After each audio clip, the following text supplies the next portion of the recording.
Hello అండి అందరికీ. మస్తుగా ముస్తాబాయ్ ఏటో పయనమైపోతున్నాం అనుకుంటారు కదా. మా ఆయన వర్క్ చేసే ప్లేస్కి అయితే వెళ్తున్నాం. వాళ్ళ సార్ వాళ్ళు ఈరోజు వినాయకుని దగ్గర అన్నదానం ప్రోగ్రామ్ జరిపిస్తున్నారంట. సో అక్కడికైతే వెళ్తున్నాం. చాలా ఐటమ్స్ అయితే ప్రిపేర్ చేయించారంట.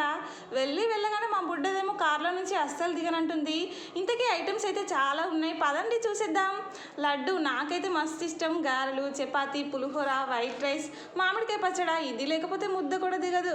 పప్పు, పన్నీర్ కర్రీ, సాంబార్, దొండకాయ ఫ్రై, ఇంకా లాస్ట్ టచింగ్ అయితే పెరుగు, అప్పడాలు. ఐటమ్స్ అన్నీ అదిరిపోయే రేంజ్లో ఉన్నాయి కదా. ఒక పట్టు పట్టాలి. ఇంకా మా బుడ్డదాన్ని చూసారా, భలే ముద్దుగా కూర్చొని తింటుంది కదా. ఇంట్లో అయితే ఇద్దరు ముగ్గురు అటు తిరిగి ఇటు తిరిగి బతిలాడి బామాలి తినిపించాలి. మొత్తానికైతే అన్నదానం కార్యక్రమం అయితే ప్రశాంతంగా జరిగిపోయింది. ఇంకా ఇంటికి బయలుదేరదామనే లోపే ఆడవాళ్ళందరూ కుర్చీలు వేసుకొని కూర్చున్నారు. అయితే కబుర్ల కోసం అనుకున్నా, కానీ కాదంట. అసలు ముచ్చట అరుచుకున్నాక అక్కడి నుంచి అస్సలు రాబుద్ది కాలేదు.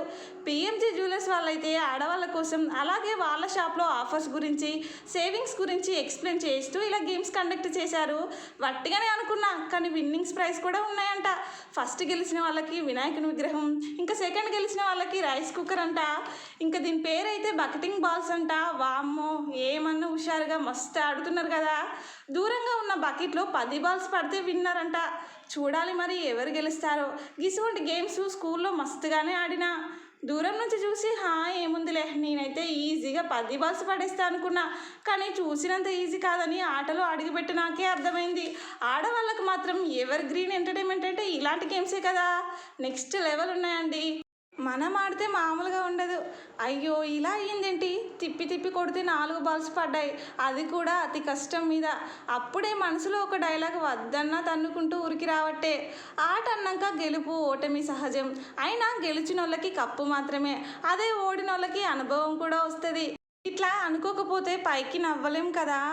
ఇంకా మేడం వాళ్ళు అపార్ట్మెంట్లో ఉండే వాళ్ళైతే చాలా బాగా మాట్లాడారు. నాకైతే ఫుల్ ఖుషిగా అనిపించింది.